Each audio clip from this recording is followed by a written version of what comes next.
Hi, thanks for joining me here today in this portion of the Client Summit. I'm Justin Martin. I'm a wealth strategist here at Paradigm Life, and I'm excited to be talking with you today about doing policies on children, whether it be your children or your grandchildren, and kind of walking through the purposes and benefits behind that. I'm going to be using my tablet here. I'm here in my office, and let me just shrink down my webcam here a little bit, and let's dive into this. Let me give you just a little bit of an introduction to who I am, first of all. For my clients that are here with me, thank you for joining in.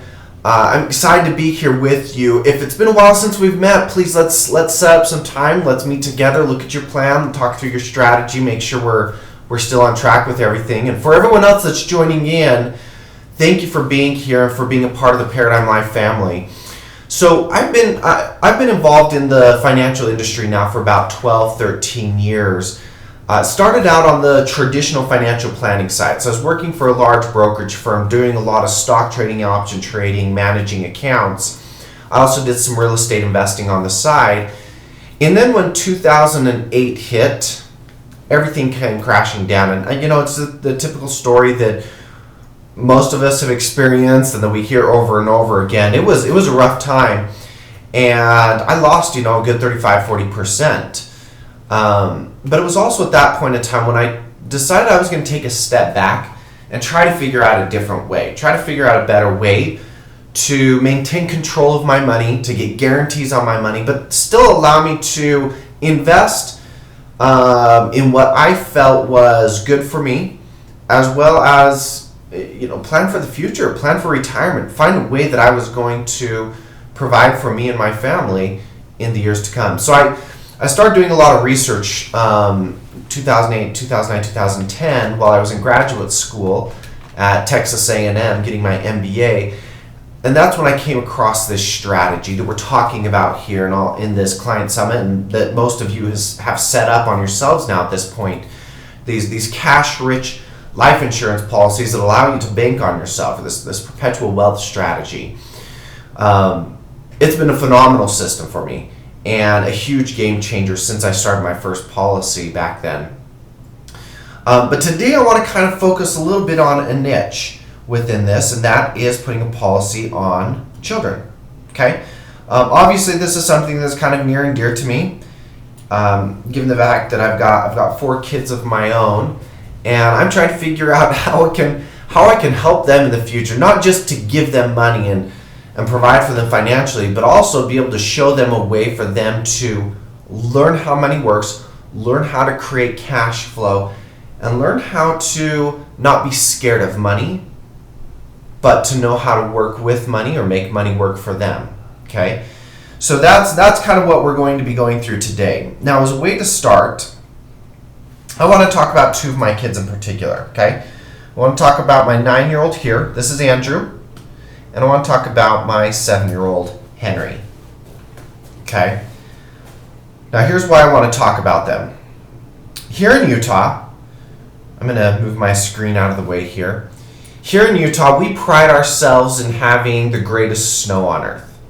And winter season's coming up. We're excited. The ski resorts are open. And the kids at school kind of as bragging rights, they talk about the different ski resorts they're going to go to and where are they getting their season pass and are they a skier, a snowboarder, etc. Well, my boys really wanted to get a season pass to a ski resort called Snow Basin. Okay, Snow Basin, it's a great resort. It's up a different canyon than where most tourists know to go to. So if you come into Utah to go skiing, you're going to go up to Park City or one of the ski resorts around there. Well, there's other ski resorts around town that a lot of tourists don't go to. Snow Basin is one of them. It's about a 30-minute drive from our house. But my boys, Andrew and Henry, they also have some cousins and friends that's the resort they go to. So my kids want to get the pass there. And not only that, they want to be on the all-star ski team. Okay? So if they're on the all-star ski team, that means they get the official ski jacket.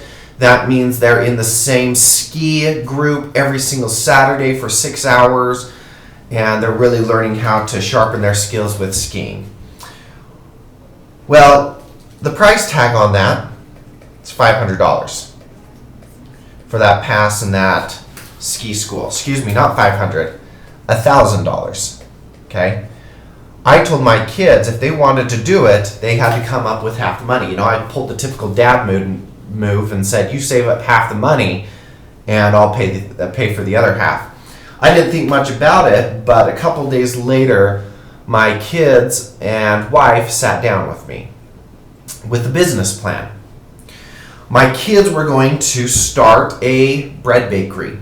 Drew and Hal's Bakery is what they called it. Okay? And they had set up a way where if they got X amount of clients and produced X amount of loaves of bread over the summer, over a 16-week period, then they would have enough money to pay for their season pass to Snow Basin and their all-star ski school. So I said, okay, let's do it. But then I had to remind the boys that they had to pay to set up their own business. They had to pay for their own flour, their own sugar. They needed to get the supplies. They needed to get the bags to deliver them in. And so we figured out a way to do it. And that was, our boys have life insurance policies. We've started policies on them, and they've got cash value built up in them. So my boys were able to take a loan. They were able to take a loan against those insurance policies to fund their bread business. Now let me advance forward 16 weeks. Okay, end of summer happens. We get into October. Their business is closed until the next summer. During that period of time, my boys were able to sign up a lot of neighbors on a subscription where they bought bread every single Saturday for $3 a loaf, or you could buy a la carte and get it for $4 a loaf. But at the end of that 16-week period, the boys had saved up not only the $500 that they needed for their pass, but they both walked away with another $200 in their pocket of extra money that they could put more towards interest on their policy loan. They were able to buy some bubble gum. They were able to buy a few different little knick-knack things that they wanted. And then the rest of it, they donated it to a nonprofit organization called Lifting Hands. It's a nonprofit that sends money to refugee families. Okay? So my boys were able to go through this incredible experience of being able to create a business and use their policies and learn how money actually works. Now, this picture right here, since I have that picture up here, this is what a 9-year-old boy looks like when a client calls him and says, I'd like to order 2 more loaves of bread, and he just got done washing all the dishes. He wasn't too thrilled to get the dishes dirty again. So, Drew and Hal's Bakery, great success, and it was so fun seeing the kids learn how to begin to run finances. Okay? So I want to kind of use their experience and talk through some of the conceptual idea of all of this, talk about the purposes of setting it up, the benefits that come with it, and how all this works, okay? So we're going to start here, first of all, by going through 7 different points of the purpose behind doing this, okay? So number 1, when we set up these insurance policies, and let me bring my camera back down here again. When we set up these insurance policies, like any life insurance policy, it's good and important to indemnify a person's life. Okay? When a person dies, we know there's going to be those final expense costs, the funeral, the casket, etc., possibly paying for time off, possibly paying for some family counseling, whatever it may be. It makes the process of grieving a lot easier knowing that you don't have to worry about the money with all of it at the same time. Okay? So the indemnification of the kids. Okay? Insurability protection. Now, when you put an insurance policy on a child, that child automatically receives what is called a standard health rating. Okay, so the child doesn't go through any kind of a medical exam like you're used to with your insurance policy, where you have to do the blood sample, the blood pressure, the height and weight, etc. With kids, it's just filling out the insurance application, submitting that in, and every child gets a standard health rating. Okay, so for insurability protection, the great thing about it is they have that standard health rating locked in. They've got the insurance. So in the future, if any medical conditions come up, or if your child ends up getting into some type of an extreme sport or gets their pilot's license, which makes it difficult to get a good health rating, or if, heaven forbid, the child ends up getting into any kind of drugs or marijuana or tobacco or anything like that, where they're not going to qualify for insurance or get a poor health rating, the good thing is you've already secured life insurance at that standard health rating. Okay? Now, number 3 here is where it starts to get fun, when we're going to start talking about the accumulation. Okay? So now we're talking about the actual building of this cash-rich life insurance policy. So first of all, we have the preferential tax treatment on the cash value and death benefit. So we know that if the policy is structured correctly, that cash value is growing tax-free, as well as that death benefit is going to pay out income tax-free to the surviving beneficiaries. Okay, so we get a preferential tax treatment there. Cash value, that's your source of liquidity. Okay, so you're putting the money into the policy, and like any life insurance policy, that cost of insurance is front-loaded into the policy. But then we really start to build, we start to see the compounding interest. But if you look here in this cash value, you can see that this cash value is the money that's accessible to you. Okay, in the form of a withdrawal or a policy loan, that's the money that is accessible to you. Now, this example right here is an example of a child that you started putting money into this policy when the child was a newborn, 0 years old. Okay. This is a male child, and this is saying you're putting $250 per month into the insurance policy. Okay, so then you'll see here total premium, the cumulative amount that's adding up. Okay, so $250 a month, this is what it looks like. Now, do you have to start a child's policy at $250 a month? No, you don't. In fact, my kids' policies, the first policy that we started on them was much smaller than that. We didn't have a lot of cash flow at that point in time. But we were putting in about $60 per month into their policies. Okay, but over time, you build more policies, you add more money, etc. Okay, but this example says you're putting $250 per month into this policy. So what happens with those numbers? You can quickly start to see how time works in favor of that child. I mean, if they're putting in $250 per month, or you're putting in $250 per month, 20 years down the road, they've got $82,000 sitting there.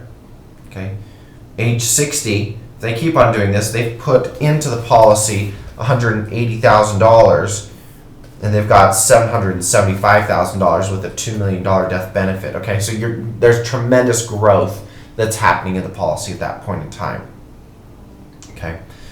Now, the last bullet point here, ability to get higher yields in a rising interest rate environment. So what I'm basically saying here is when interest rates are up, we know we're in a very low interest rate time right now, but as interest rates go up, yields on bonds go up. Now, investment companies deal a lot with investing in bonds. So as bond yields go up, that means the insurance company will be more profitable, and thus the dividends in these policies are even bigger. Okay, so we like to see that those higher yields are producing that higher interest rate coming back to you. Okay, let's go to the next page here. Let's hit 3 more points. So we've got here control, the ability for the parent to control the policy past the child's 18th birthday. So if you remember back in the day, these aren't touted or sold very often now, but UTMA accounts and UGMA accounts are what a lot of people use, I guess, from my generation. When I was born, I'm 34 years old. When I was a kid, my parents were putting money into a UTMA account for me.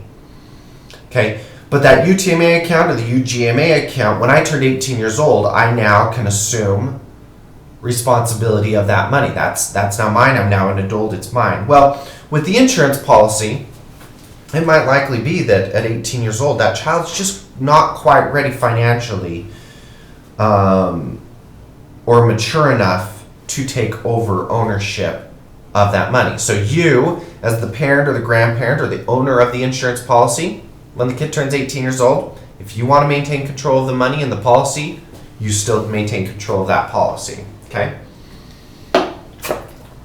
All right.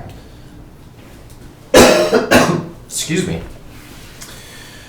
All right, so now we're gonna kind of number 4 and number 5 kind of start blending into each other a little bit. So we have again this cash value that's growing inside of the insurance policy, and we want to maintain control of that policy for the child to use later on. Now, if your child's the type of child that's possibly going to college, then great, that cash value can be used. Andrew right here, my oldest child, he's a very brilliant child, just book smart, loves learning, loves education, loves school. He's going to be the type of kid that's going to go to college, go to graduate school, be a JD, MD, whatever he goes into, he's bound for college. So we're building that cash value in order to get ready for college. Now, when he gets to college, there's the possibility of preferential financial aid treatment, meaning this. Currently, on the FAFSA document that you fill out, that a student fills out when they're applying for financial aid from the school, the FAFSA document doesn't ask about cash value. Okay? It'll ask about the parent's net worth, it'll ask about the parent's liquid assets, it'll ask a lot about the parents, but it doesn't ask about what is cash value inside of insurance. Okay? So there's the likely chance of them getting qualified easier for financial aid. Now, if you have a 529 plan, then you have to report that on FAFSA, and it decreases the chance of you getting financial aid. Okay? Now, I say the possibility of preferential financial aid treatment because at a lot of prestigious schools and private schools now, they also have another survey called the CSS profile, where a profile is done on the parents of the student.